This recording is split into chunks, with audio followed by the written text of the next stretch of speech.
Hello, everybody. Welcome to another episode of the Exercise Mechanic Podcast. My name is Etienne Asselin, and I'm joined once again by the marvelous Ryan Taylor and the fabulous, stupendous, and equally handsome Brett Patterson. Gentlemen, how are you guys doing today?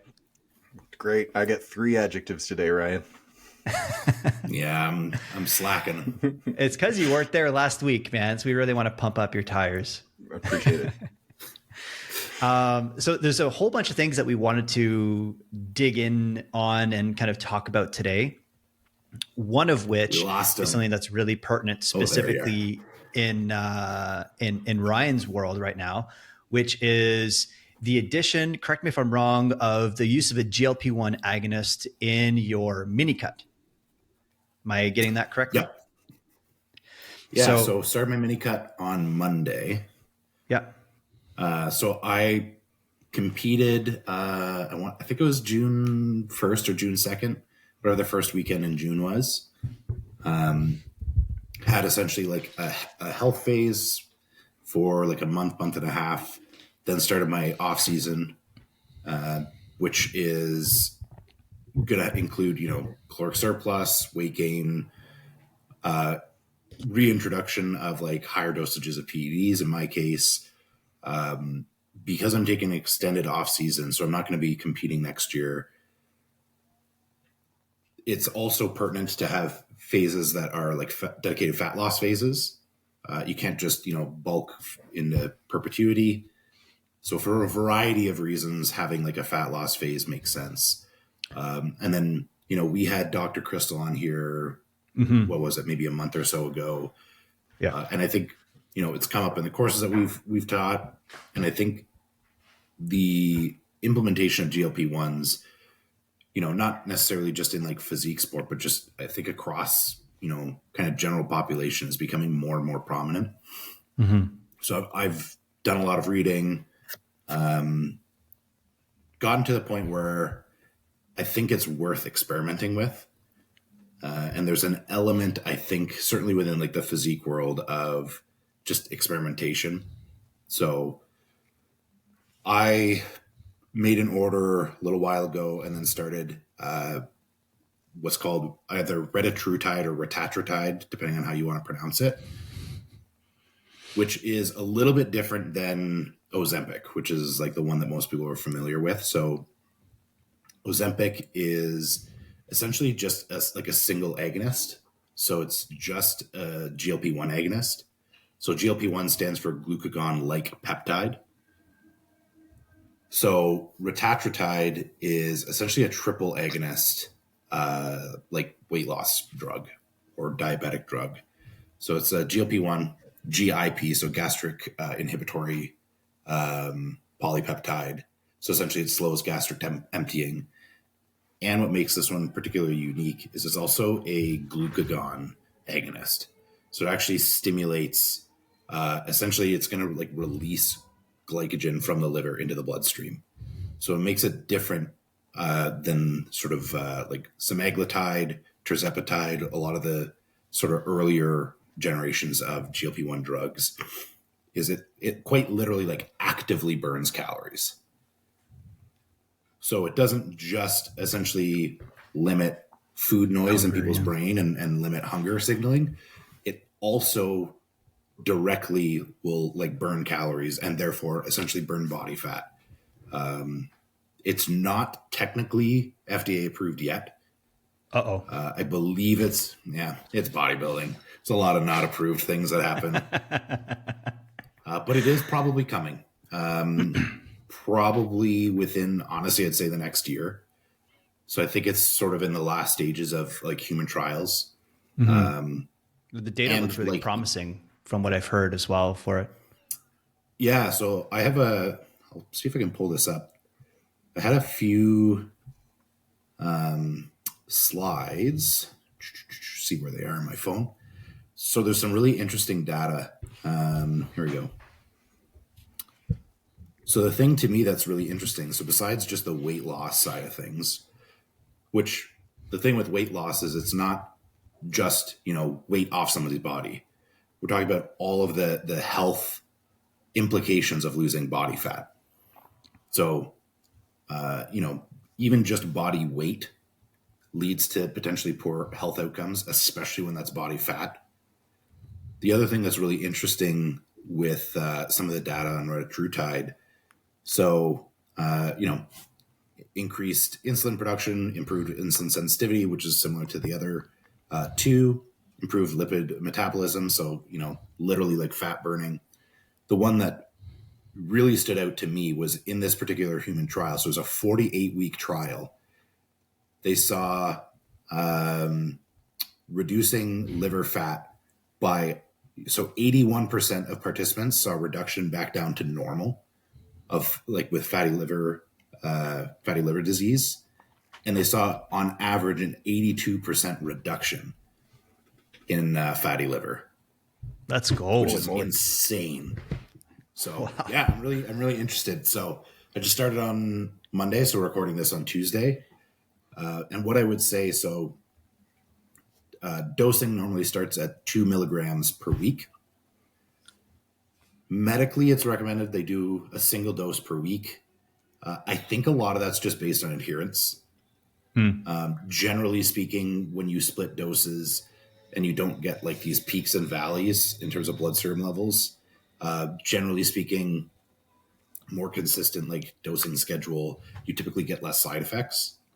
So I'm splitting 2 milligrams across 4 shots over the week. So 0.5, 4 different times. Even with a really small initial dose, which would have been Sunday night, I had a noticeable reduction just in appetite through Monday. And I believe most of the data demonstrates like it takes roughly 4 weeks to even hit peak doses.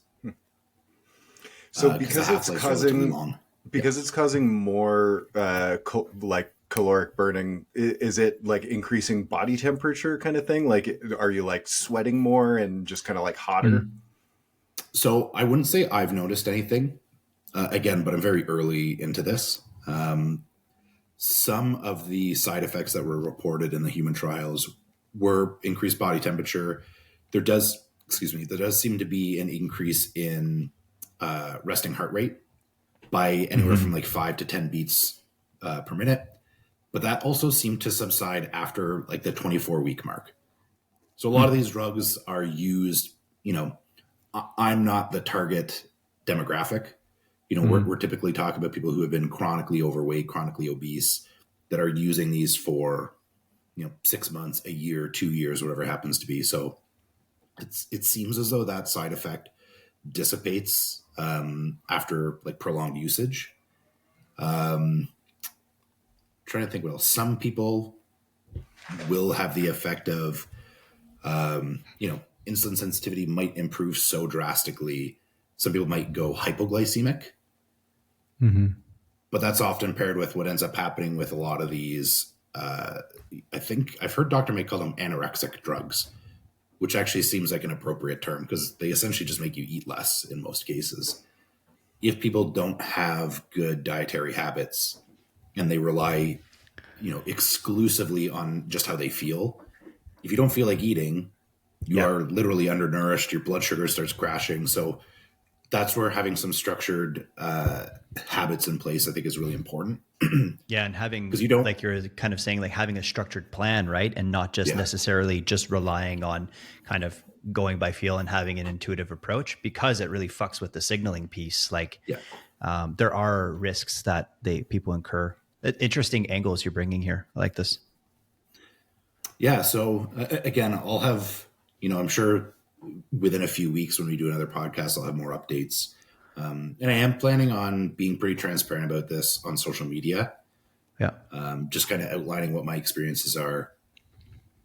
There's some other interesting like reports from some of the members of the trials.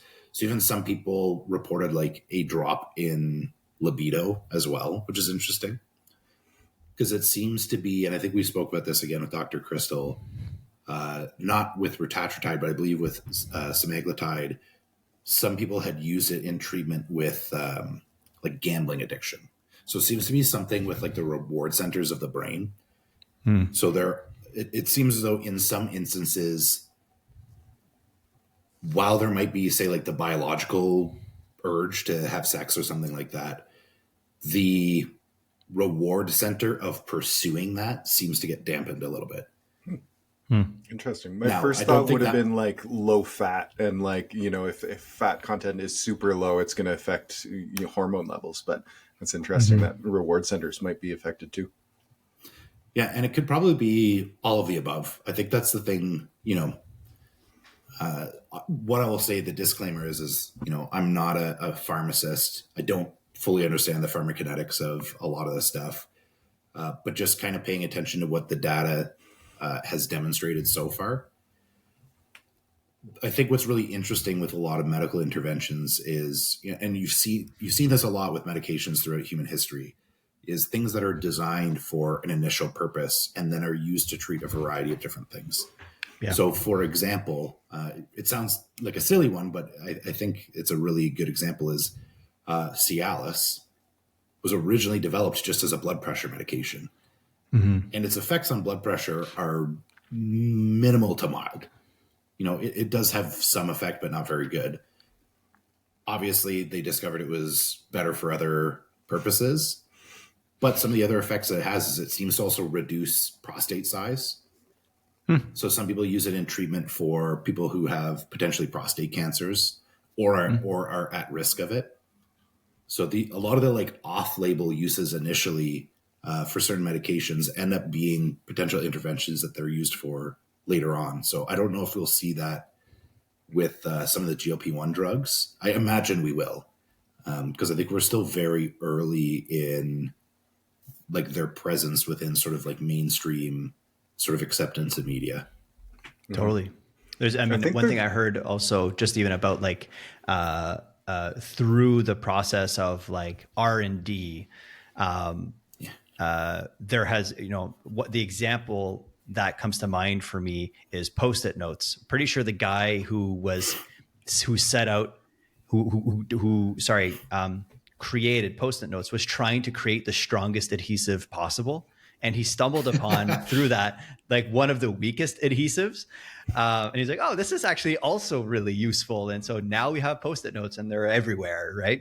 Yeah, it definitely seems to be a theme, like you were saying, like not only in the medical field, but elsewhere in the world, as you're pursuing one thing and you're doing your due diligence to really flesh out the mechanisms and all of its various uses, we start to realize, oh, like there are a whole bunch of other applications for this one thing, which also kind of touches on something that we talk about in our courses. We talked about in the podcast as well, just the redundancy of the human system. You know, that's like one reason why you start addressing one thing, even if it's like a treatment for a hyper-specific brain region, it would be like, it would have repercussions into a whole bunch of different areas, very likely because of all of the redundancies. But I didn't mean to cut you off, Brett. What were you going to add? I was just going to say, as far as I know, there's a similar story with a lot of vasodilators, is that they seem to affect, you know, penile function quite a bit too. So like, you know, Viagra has a similar story. Yeah. Citrulline, I think a lot of people use for stuff like that. Like, you know, a lot of those vasodilators. Yeah. I think sort of two notes, I guess, before we move on. So one thing, you know, we're all a bunch of dumb idiots here, so we probably make dick jokes, but this is something that actually comes up. Not me. No way. I'm pretty sure a foundation of our friendship is literally a dick joke, but most likely. Something that comes up quite a bit, like in the courses that we talk about, is if you're like a male or live with a male, I suppose, something that's really important is actually like erectile health. If you want sort of a litmus test for just overall, you know, health and function, that's actually something to pay attention to. If somebody struggles with that, you know, it could be for a variety of reasons, but it is kind of a check engine light. So if people struggle with that, it's worth looking into. The other thing I was going to say, because I do think that this context is important for my particular situation, is I'm not using Retatrutide solely. So the effects that I'm going to have from it are going to be potentially different than somebody else who's using it on its own. So obviously, like within bodybuilding, you know, there's anabolic drug use that's a part of it, which, you know, is very mildly lipolytic, but is still important from sort of like a muscle retention standpoint. And there are a couple of other things that I have in place that will affect lipolysis directly, which again, for me is really interesting to be able to see what this interaction is. So growth hormone like directly improves lipolysis and prevents lipogenesis. So like the creation of fats essentially. And while it's not necessarily a drug, it's technically an amino acid. I also use injectable L-carnitine, which is also something that can aid in essentially fat loss as well via a different mechanism. So the combination of those things for me, again, is a really interesting experiment, because those are things from a competitive bodybuilding standpoint that very likely will have in place the next time that I do a contest prep. So seeing how those things interact is a worthwhile experiment for myself. But I think also important to note that if you're not on those things, you'll likely have different results than I might have. Yeah. That's a really important caveat, right? Because I think like if people are listening to this and like, oh, he's already noticing these effects, you know, because we're for sure we're going to be circling back to this over the course of the next weeks or even months. Yeah. What kind of duration were you considering for running it? Yeah, probably anywhere between 4 to 8 weeks. So okay. 4 at an absolute minimum. 8 would be the cap, because the intention still for myself over the next, you know, year plus is still prioritizing trying to gain as much muscle as possible. Right. So what I'm not trying to do is dive really, really, really deep into a fat loss phase to the point that it becomes detrimental to sort of the bigger picture. Yeah. The goal is to get lean enough to essentially set up a runway for another massing phase. Mm-hmm. So if I'm not quite where I want to be after 4 weeks, then I'll extend it a little bit longer. I would anticipate, so I was 267 fasted Monday morning. I was already 265 today. Now, a lot of that is just, less food weight. Actually, the other thing to add is Ritartritide is expelled like through the renal system. So essentially it's a mild diuretic. So I peed like crazy yesterday. So just like peed a bunch and was like two and a bit pounds lighter this morning. I anticipate in 4 weeks, I wouldn't be surprised if I'm down in the neighborhood of like 12 to 15 pounds.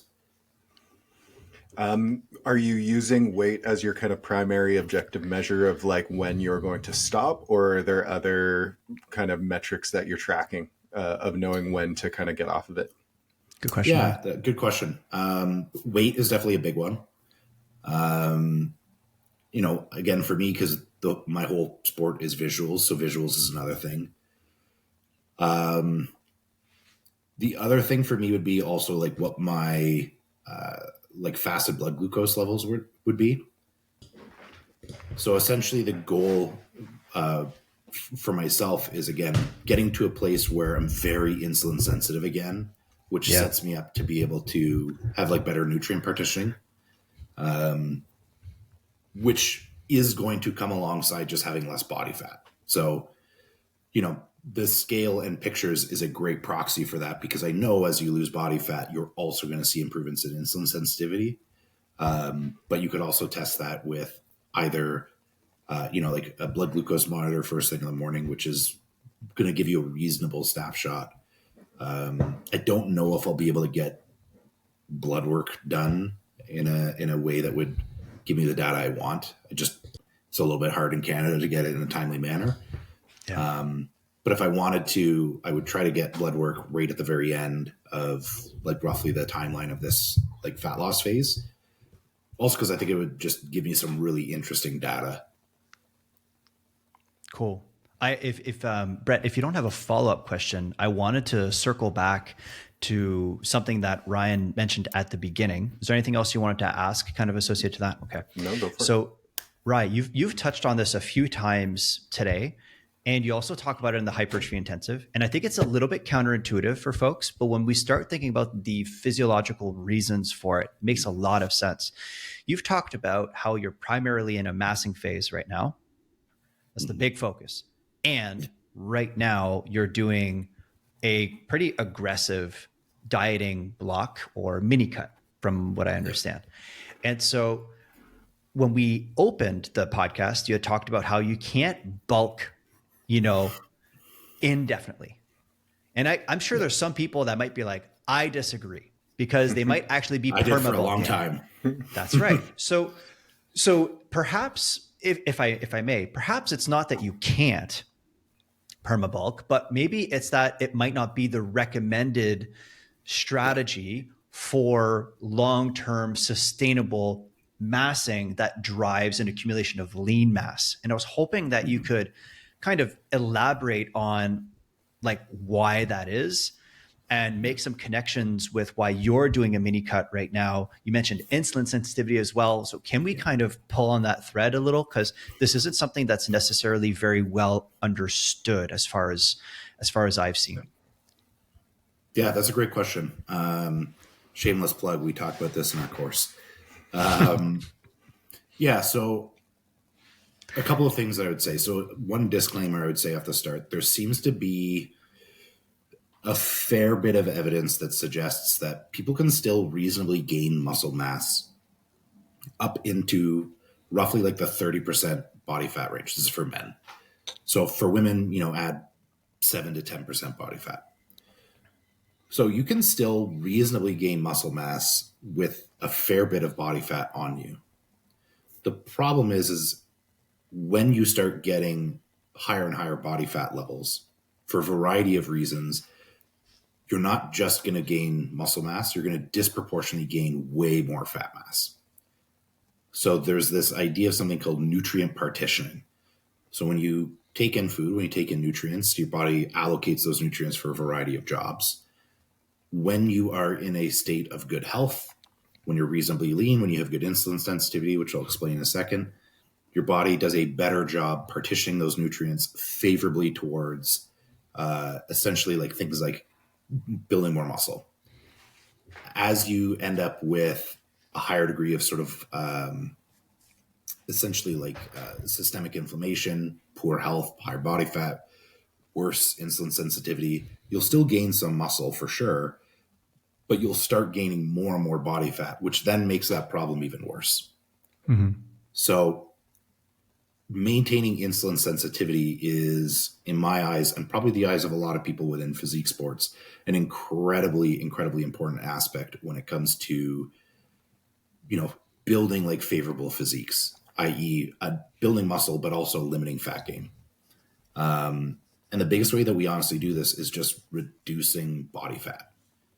So it seems as though a lot of the inflammatory results from having a lot of body fat, especially like visceral fat, which if you're on the enhanced side of things, a lot of anabolic androgen steroids have a propensity to drive more visceral fat gain, which also releases more, I believe they're called cytokines. Mm-hmm. So you get essentially more inflammation, which seems to blunt signaling when it comes to insulin. Insulin is this thing that's going to shuttle nutrients into muscle cells. If that signaling is blunted and it can't appropriately do this, you get this cascade of problems where, triglycerides get really high, potentially fatty liver disease goes up, health outcomes get worse. It becomes kind of this snowball effect. So it's important to not get yourself into that state. So when you're massing, you accept a certain degree of fat gain that's going to come alongside having muscle gain. Now, the goal isn't to gain a whole bunch of fat very quickly. It should be a very controlled surplus until eventually you get to a place where it's appropriate to pull back a little bit as a means of reducing body fat, which therefore is going to improve insulin sensitivity. The other thing as well, if you're talking about physique sports or just people that want to look good, you probably don't want to be, further away than a single diet from your desired look. What I mean by that is, so if you're a competitor, let's say for men, ballpark to be stage lean, you need to be about 5% body fat, 4 or 5%. If you are 25% body fat, you're probably not going to get there in a single diet. So you're going to have to break up your diet likely over 30, 35, 40 weeks potentially. And with all the other host of problems that you potentially have. So if you're a male and you're competing, you probably don't ever really want to get much beyond maybe 15 or 16-ish% body fat, which means even if they look a little bit softer, you should never really lose the outline of your abs. Now, if you want to just look good at the beach kind of thing, that's probably 10% body fat if you're a male, 17 or 18% if you're a female. Maybe you can get up to 21, 22% body fat very reasonably to diet back down. But essentially, a good rule of thumb is you want to be within a single diet, like a 16 to 20 week diet max of sort of what your target body fat would be at your leanest. Mm-hmm. So for all of those reasons, if you have an extended massing phase, breaking it up with either maintenance phases or full on like fat loss phases within it, in my eyes, is a really good idea from the health perspective, from the insulin sensitivity perspective, which those two things are very, very closely related, as well as just from a timeline perspective. If you just get too fat, that it's going to take you 40 weeks to diet off, your dieting timeline becomes so extended. It becomes very hard to predict, when you're going to kind of land that plane, so to speak. Mm. Yeah, that's really cool. And so go ahead, Brett. Go ahead. If you don't mind. Ryan, I'm kind of curious. I know this isn't specifically in your wheelhouse, but for a sport that like somebody needs to gain a lot of mass, like for instance, like a lineman for football who needs not only muscle mass, but just weight to help their sport. Would you also recommend for somebody like that to do these kind of mini cuts just to, even if it's not for the goal of losing fat mass, just hopefully regaining some insulin sensitivity? It's a good question. So I think this is one of the things where I'll preface this by saying there's a phrase from Stan Efferding that I love, which is competition is inherently unhealthy. Mm-hmm. So it's understanding that the things that we do for sport and the extreme levels that we have to push ourselves or body types that we have to adopt, whatever it happens to be, are not necessarily health promoting. So if we're talking about, I think of football, sumo wrestling, even maybe, rugby, you have to be quite fast. But sports where being quite large is beneficial, how I would look at it is I imagine potentially in an off-season setting. So like American football, they don't actually have a very long season. So if we're talking about, giving these guys an extended career and from like a health perspective, they're probably somebody who are actually pulling food down immediately after the off season. So I don't work with football players, so this is just sort of my own presumptions, but you could probably pull food down for a period of time at the start of the off season as a means, honestly, of just getting them healthier. And then probably bringing them back up to their playing weight, come training camp. Football is a little bit different because while, yes, there are sacrifices being made from a health perspective, and absolutely, like body fat doesn't contract, it doesn't generate force. The other thing that's really important to know with football is if you're an offensive lineman or defensive lineman, whatever, if you're at the line of scrimmage, you're not just generating force pushing somebody. You're also the object that somebody else is trying to push. Yeah. So if you weigh 330 pounds versus 230 pounds, you're just harder to move. Yeah. And I think that's where the body weight really matters is, if a literally like a split second makes the difference between your quarterback getting sacked versus him having a clean pocket and being able to throw, have tons of time to throw. If you're just a mid 300s guy that nobody can push out of the way and you give your quarterback extra time, for that sport, that matters. So that's where like there's a trade-off there. Like they're definitely less healthy, but they're also better at their job. And that's where, like, I think that numerous people, we could attribute this to numerous folks, but like using performance as a proxy for making decisions, right? And like you're saying, like within the context of their sport, it's like, well, is like at which point? Because for sure, there's a tipping point where you start to gain weight, and you would probably see a net decrease in performance, considering that performance is a kind of holistic measure of a variety of different things.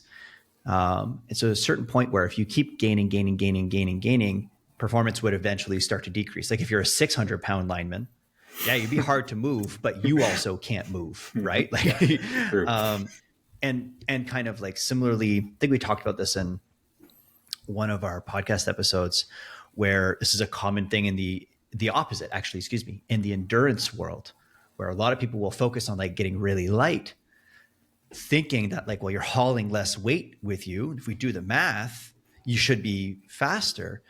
And on paper, it makes sense. But then in practice, you look at just like, well, what can someone do as a time for the half marathon, the marathon, or any kind of distance, or maybe 100 meters?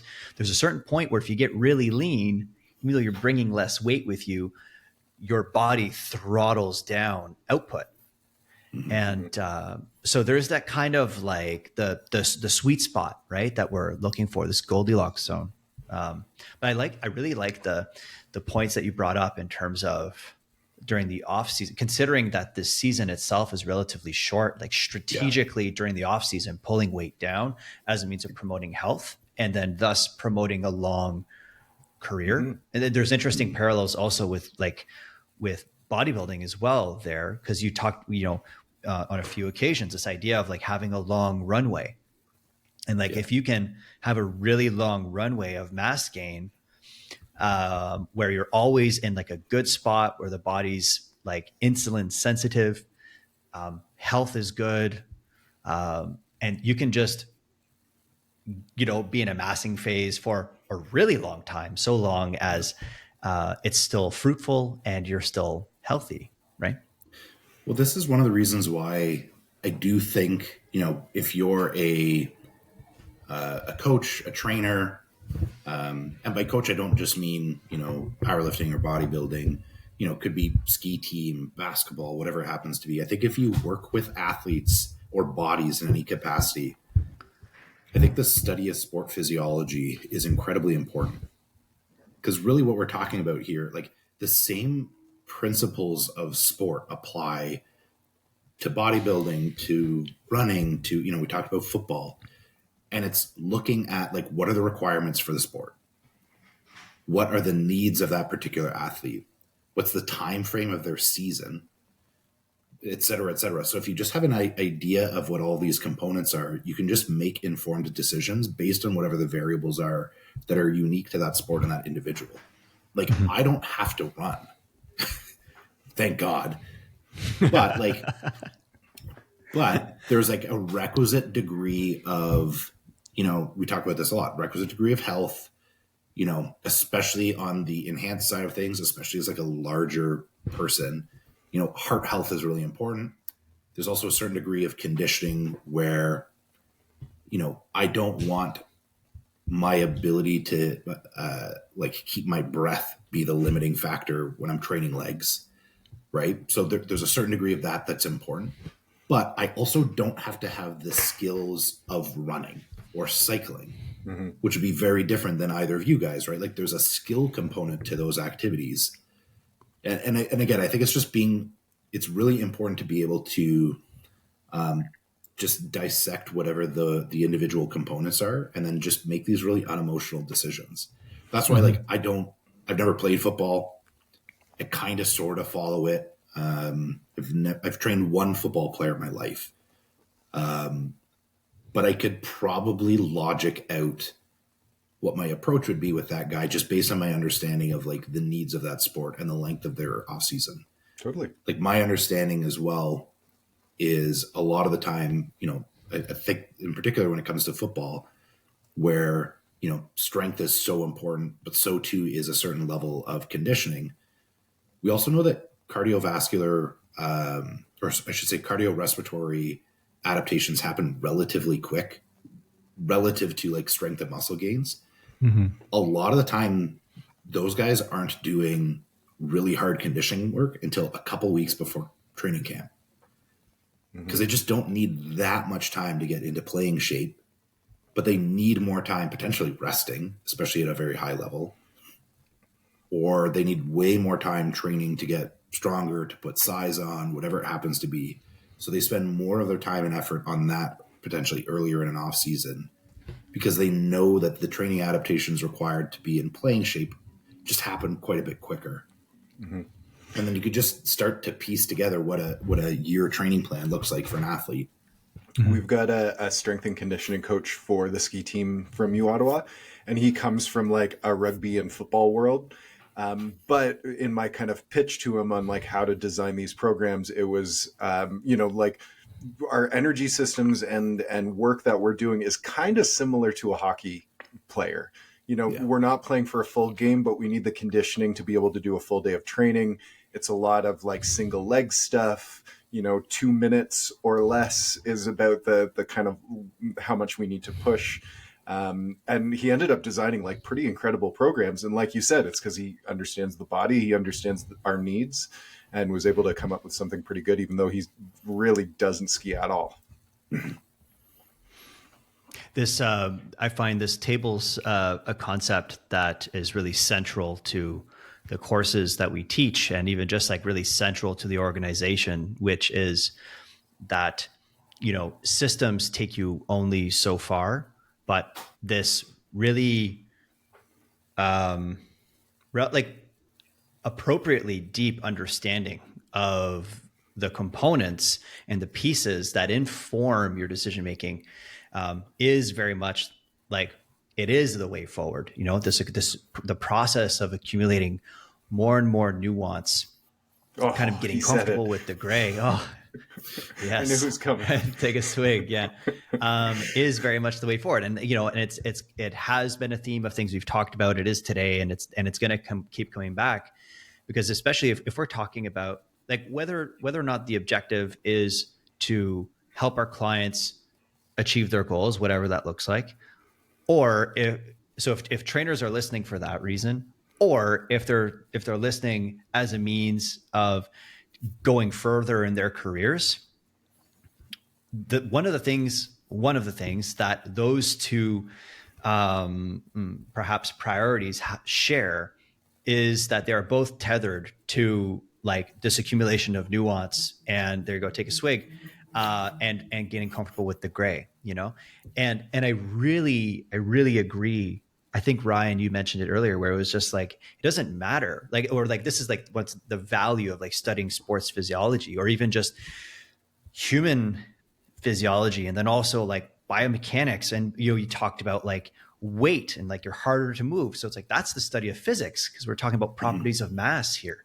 And like better understanding all of those components allows you to dissect anything, right? And because if you look at like, training a linebacker to working with a downhill ski athlete, or ultra endurance folks, or bodybuilders, or Pilates, or TRX, it doesn't matter. It's all the same components. It's like the principles of the human, the principles of force application, and all of the kind of subcategories and subdivisions that inform all of those things.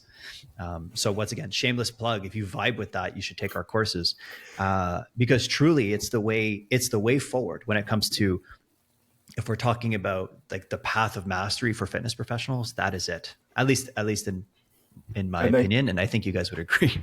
Definitely. And I think the knowledge, it isn't just like I've got more things in my head, but like I've got more words to explain it to. So it's like if I'm describing a squat or a ski turn to somebody who's like more of an engineer's mind, I can use more like physics concepts. And if I'm talking to an artist, my language is going to be very, very different, but I've kind of like soaked up enough that I can describe the same thing pretty accurately in two very, very different ways to people, which I think is really important. Actually, that's something that the pandemic silver linings was really good for me because I went completely virtual. Half my clients or more are looking at me through like a tiny little phone screen.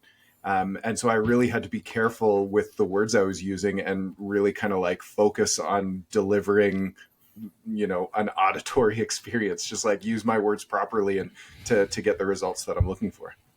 Yeah, no doubt. That right? actually, so you don't have that kinesthetic piece also, right? Yeah. Go ahead, Rye. I was going to say that actually makes me think of too, again, we've talked about this before, but more and more fitness professionals are moving sort of in the online space, which is totally cool. But I think that for a variety of reasons, people forget about the skills that they can learn and acquire, like working in like a commercial gym.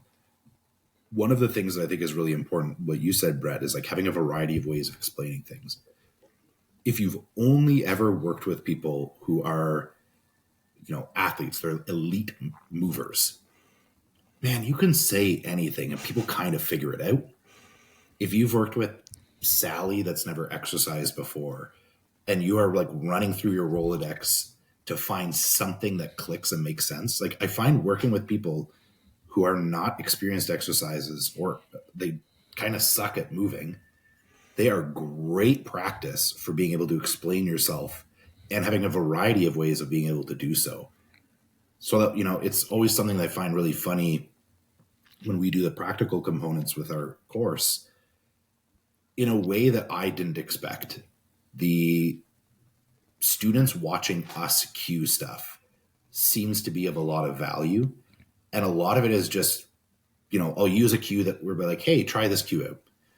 And there might be a student where it doesn't work. And then I switched and I say something else and then that works. And people are like, holy shit, you said a different thing? Because what I was saying before didn't work. So I tried something else and then that worked. But I think people being able to recognize how useful that skill is. And I think, the power of language is, I think, really important as well. I think it's worthwhile practicing or reading a variety of different ways of explaining things. I think knowledge allows us to just pull from different hats when we need to. But I think that those skills are invaluable. And I think sometimes they get, glossed over more than they should.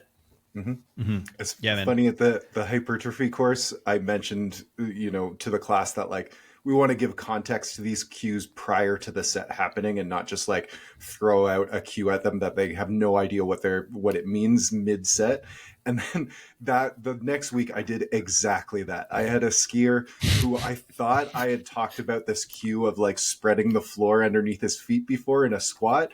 And he gets the barbell on his back. He does like 2 reps and I'm like, spread the floor. And he literally turns his head sideways and is like, what? That's awesome. Like, never mind, just finish the set. I'll talk about it after. That's funny. That's really funny. But I think to your point, the way that you've developed all of those different cues and all these different tools that you can use to kind of transmit information and reach the person is trial and error. And that's why I 100% agree, getting time in the trenches. If you want something that's going to accelerate learning, work with a lot of people. There's a gentleman who I was doing some mentorship with based out of India. And he was like, I want to learn all of these things so that way I can become a trainer. And homie has an engineering background. He is smart, really smart guy. He learns really quickly. He asks amazing questions. And we just kept going deeper. And eventually I was like, and his name's Gautam. I was like, yo, Gautam, we're this part, we're done. You need to get a job. You have so much knowledge that you haven't applied yet in the trenches as a means of getting in reps. So it's some of the rest of our time together was actually focused on getting him a job. And so he had to move cities and all that stuff. But it's just I agree. There's nothing replaces continuing education, and continuing education is not sufficient. You need reps. And there is something really valuable, I think, to the in-person stuff, because there's so much happening really quickly, that like the rate of progression and the rate at which you develop these skills is so much steeper or greater than online with like you have way fewer touch points online than you do in person. And so, yeah, I agree, man. I think like online's great, but yeah, the in-person stuff for new trainers is amazing. Well, and the thing I would add to that as well is when you work at a commercial gym, if you start a career at a commercial gym, you have a safety net. There's a lot of people coming in the door. So like you said, you have a lot of touch points, you have a lot of opportunities. But to be honest, you can kind of fuck up a little bit and it not be terribly detrimental to your career. If you have very few touch points as an online coach, for example, and like you are your brand, and if you make mistakes, it reflects really poorly upon you. And that can be really hard to recover from sometimes. You know, I look back, I think of like the first diet I ever did for a client. It was horrible. I'm like, thank God that wasn't me like having my own business where I had this diet that was just trash. Or I think of like some of my exercise prescriptions, etc. You know, as I should, I look back and I kind of shake my head. And I had the opportunity to make those mistakes at a commercial gym and make those mistakes where I had other trainers around me who could like help me. Because that's something that you don't have as well when you're on your own. You know, you have less opportunities. Any mistake in my eyes gets absolutely magnified because it's your brand now that's on the line. And you're kind of in an echo chamber by yourself. So you don't have the opportunity to bounce ideas off with a team. You don't have an opportunity to have more experienced trainers, you know, kind of take you under their wing, which I was very lucky I had that earlier in my career. Yeah, same. Go ahead, Brett. I think you were going to say something, man. Yeah, I totally forgot what I was going to say. Oh yeah, no, I do. It was that I had a similar moment to your mentee. Like 5 years before I started doing any kind of training, I was out of school. I got a Good Life membership and did one of their free assessments where they try to sell you PT. And was it me? Did I do that? No, this was London, Ontario. Okay. But the guy who did it, I mentioned as we're chatting, I was like, you know what, I was kind of thinking of becoming a trainer, but like, you know, I want to like gather some knowledge and make sure I really know my stuff. And he's like, you could just do it, man. And like, in retrospect, I probably knew more than him at that point. Even like I was coming out of like football and training and like ski coaching. Like I had all the tools necessary. I could have just started. But I don't regret my career path at all. I never went like full corpo gym, but the one gym that I did work at for a while, Epic Fitness, did have a lot of clientele and definitely helped to cut my teeth. And they had a lot of people coming through there. And just like even just doing assessments, even like if they're not successful, just meeting new people and having conversations and talking about their fitness just like gets you so much more comfortable with like just asking what would be normally a tough question for somebody, like, you know, are you stressed at work, and like what does a normal day of eating look like for you? Sometimes that can be a little bit scary to ask when, you know, those are sensitive questions for some people. Yeah, I think that's an underrated aspect too. You know, we're talking about some of the hard skills of actually, you know, coaching exercise and diet, etc. But we always come back to, you know, I think they're inadequately named soft skills, but agreed. I told this story the last dinner we had in Vancouver. Apparently I was the only person that had an embarrassing consult. I think everyone else is a fucking liar. Right. I remember, because I started working as a trainer when I was 20, and my very first consult I ever did was at 6 a.m., single, like middle-aged mom. And she like bawled her eyes out like 15 minutes into it. but I had zero life experience and like no capacity to handle that. So I just like stared at this lady as she cried. And we just sat there for a while. And then I was like, thumbs up. I'm like, it was so awkward and so uncomfortable. Whereas, you know, I couldn't even tell you how many conversations I've had with clients and members and prospective clients at this point, where having that conversation, I could navigate very comfortably now. Mm-hmm. Yeah. Yeah, right. I never told you this. When you told that story, I had a very, very similar one for my first consult at Epic. Yeah. And like, I'm in this room, like we're chatting and I'm like typing her answers in on the computer. So I'm not looking at her all the time. And I'm just kind of like asking, so are you stressed out at work a lot? And I just hear like a really quiet yes. And I turn around and she's just like full tears. I'm like, oh, okay. Tell me about your work.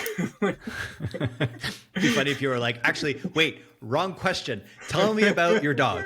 Let's change the subject. Yeah. Whoops. Yeah. Yeah. Also awkward. And like, I've had a few clients now where like you kind of butt into the end of your like professional reach. Like you're not a therapist in the end. Like, yeah, you can have some conversations with people and help them work through stuff. But like, there is a line that like, you know, I don't feel comfortable crossing as a trainer. Yeah. And I think, you know, it's hard to sometimes know where that line is, right? Like where exactly, like, so we all know perhaps in the moment where that line is, but it's hard to define where exactly is that line between, you know, friendly advice as someone who cares, who's in their corner, and then also like psychotherapy. And then, you know, I find that personally difficult to navigate, because then especially through the years, whether it be because of our own challenges that we've navigated and developed skills, and also helping other people, we have a whole bunch of potentially pertinent skills for folks. And so, you know, choosing, you know, when is it perhaps becoming increasingly sensitive to when is it actually going to be skillful and the right thing and not outside of the scope to provide some of these tools, and sometimes to challenge people to get them to view their situations differently as a means of helping them versus pulling back. And I think, I don't know, what do you guys think about that? I have an idea, but I'd be curious to hear your thoughts. Yeah. I find that line moves the more you work with a client, right? Like if you're with a brand new client, you don't know who they are, how they're going to take your advice.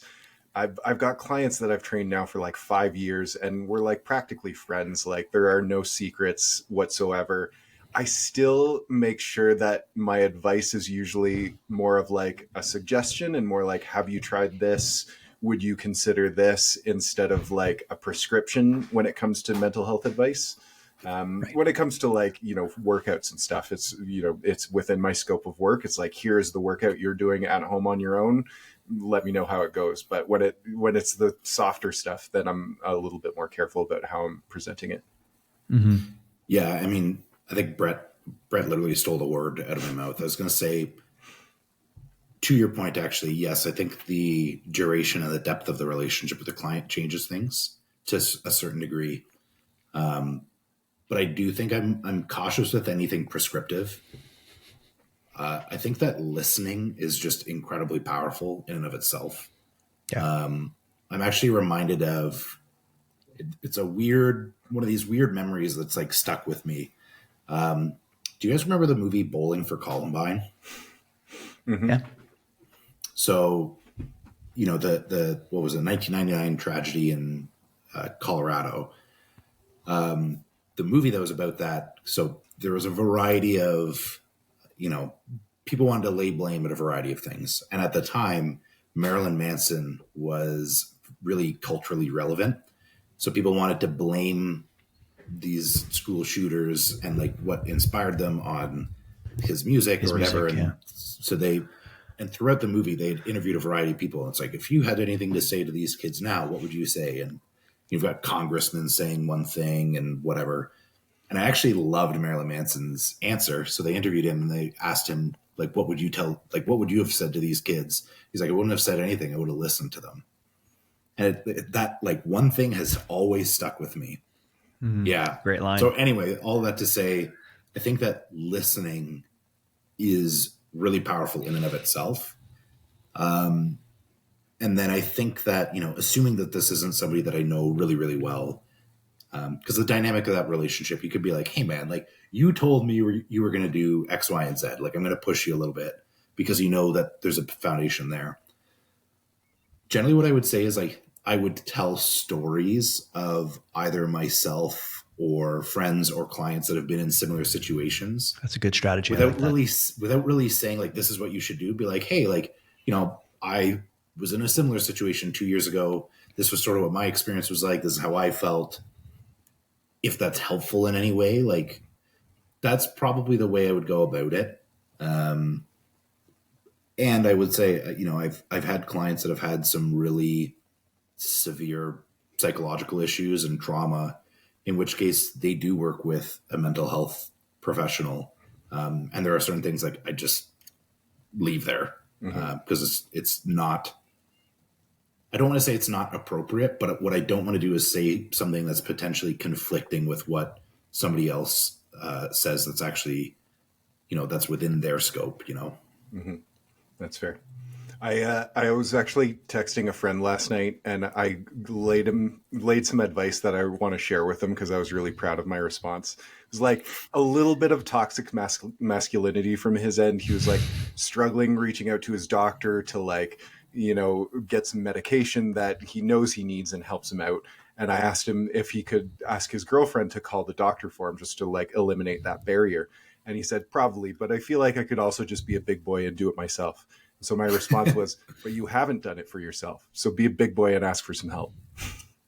Ooh, let's go, good. Brett. I like that. Yeah, thanks. I won't drop my mic because it's too expensive, but if it was a cheap mic, I would. But yeah, like there is like an element of like growing up, I think, and maturing and realizing like this simple thing is hard for me and I need help with it. Yeah, for sure. And how would I say, like there's wisdom in just being like, hey, I struggle with this. And so therefore I'm going to leverage or resource or, a friend or what have you. Which is hopefully what we are to our clients too, is that like they're reaching out for us to help them. And hopefully we've got the tools to do that. No doubt.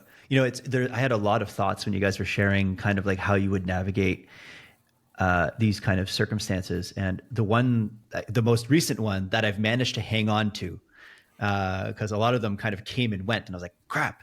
But the one that I managed to hang on to was how tough love and calling someone forward can actually be a really loving thing to do. And I think I've definitely learned that there's a skill to that. Like, how can you create safety in that relational container to sometimes, like, how depending on how you want to phrase it, sometimes calling them out on their bullshit a little bit. Some people would use different language, like calling them forward. Be like, hey, I'm noticing that you're doing this thing and it's self-destructive. And so I'm calling this forward so that way you can deal with it.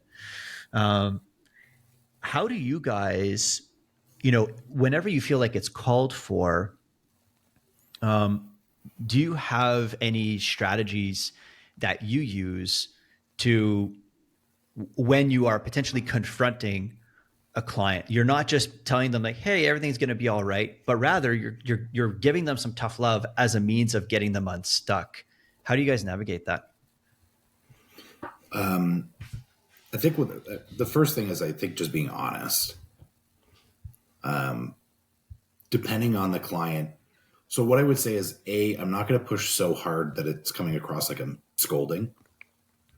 I think I told this story at the last course where, because we had talked about the GLP-1 stuff to bring this full circle. And I did have a client who I think I assume she still has a trainer now, is the only person I've met that was on a GLP-1 and lost 0 weight at all, because she had no desire to change her habits. So she would literally stockpile, what are they called? Ice caps from Tim Hortons.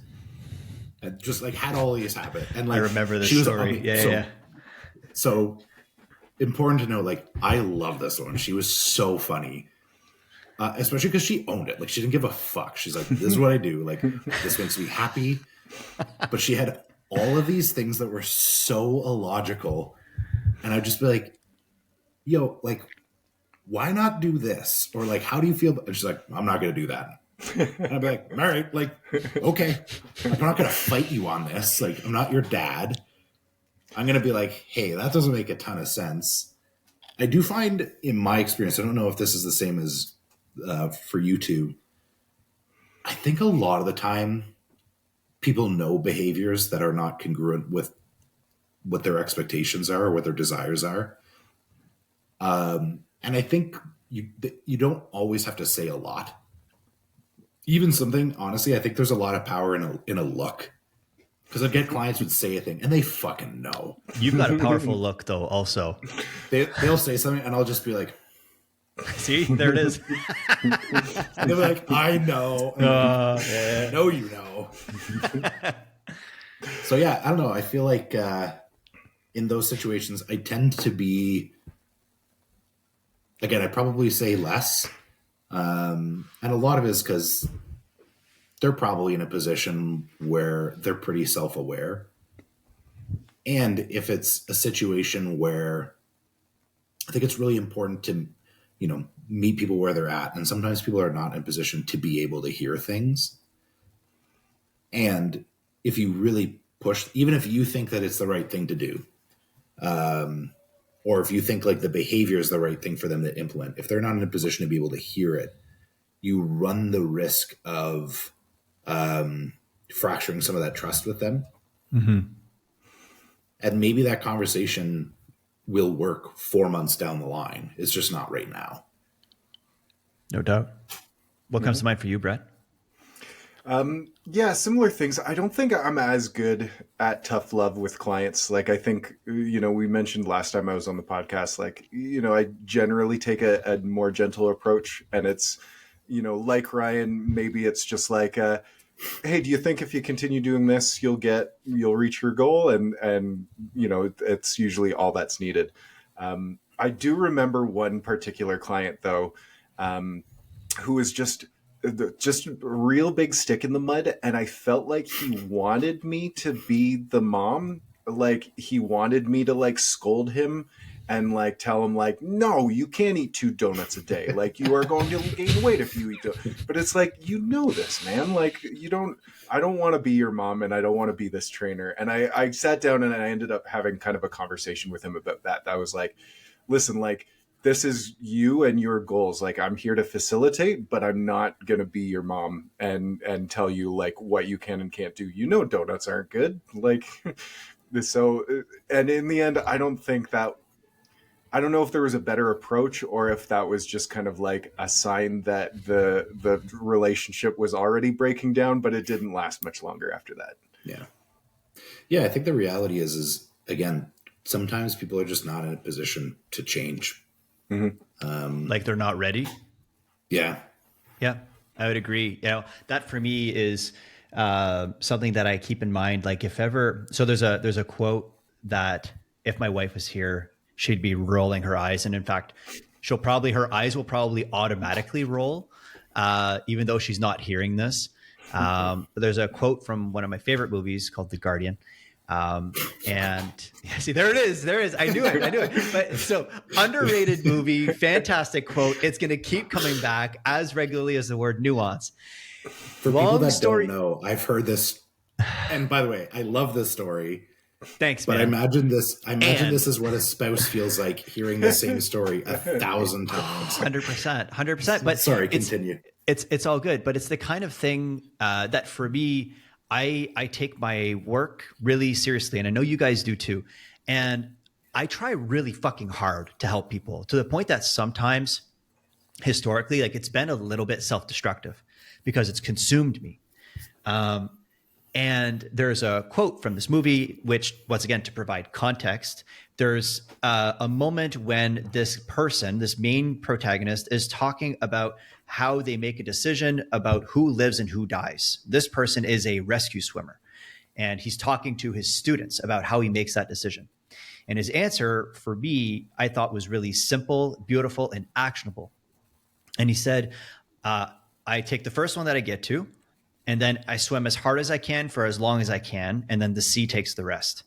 What I love about that is it talks about this kind of this duality between hard work and acceptance. And that sometimes eventually letting go, we sometimes view that as being mutually exclusive from taking responsibility over doing everything you can. And I find that to kind of talk about this whole topic, I really try to, just I do the best I can to move someone in a favorable direction. And then ultimately, if I've used all the tools that I've got and I'm like checking myself, asking myself, like, how am I contributing to the problem and what can I do differently as a means of getting this person unstuck? And if there's nothing else that's coming to mind, the reality of like, sometimes people are just not ready to change. And maybe that's a scapegoat, kind of letting ourselves off the hook. And I'm sure it has been used that way at times, but it just seems to be true that like, sometimes people need to suffer more before they're just ready to do something that is also fundamentally uncomfortable. And I forget who said this, but they were like, so long as the pain of change is greater than the pain of staying the same, you will stay stuck. And I don't know if that was like Tony Robbins, or there's probably like lots of people that have said it, because it's also just really logical. Probably in the Guardian too. I've known in the Guardian. I've known a number of addicts too, and it's kind of similar in that sense too. Like, until the pain of the addiction is worse than the pain of recovery, it's probably not going to happen until they've got that will. Like, their family can put them into rehab over and over and over again, but not much is going to change until that willpower comes from inside. 100%. Yeah, I agree. Well, listen, gentlemen, I think this is a really great place to wrap up. I really appreciate you guys carving out the time for today. It was fantastic. And I look forward to the next one. And to the listeners, if you guys have any questions, leave your questions or your comments on Spotify. If there's other questions or topics that you'd like us to get to in subsequent episodes, we'll give you a shout out and we'll dig into your questions. Gentlemen, as we wrap up, anything you guys want to say as we close? I've been painting my nails over the last year because my 3-year-old son has gotten really into it. And I just want to brag a little bit that this is my best job ever. Like, not a lot of overblown coverage, not a lot of marks. I was really patient. I'm really proud of these nails, guys. The lines look tight, man. The lines look tight. Thanks. For sure. You know what I think is positive masculinity is none of us because I noticed them and I was like, oh, sick. Like, didn't bat an eye at all. Yeah. Thanks. That's awesome. I mean, I was judging him for sure.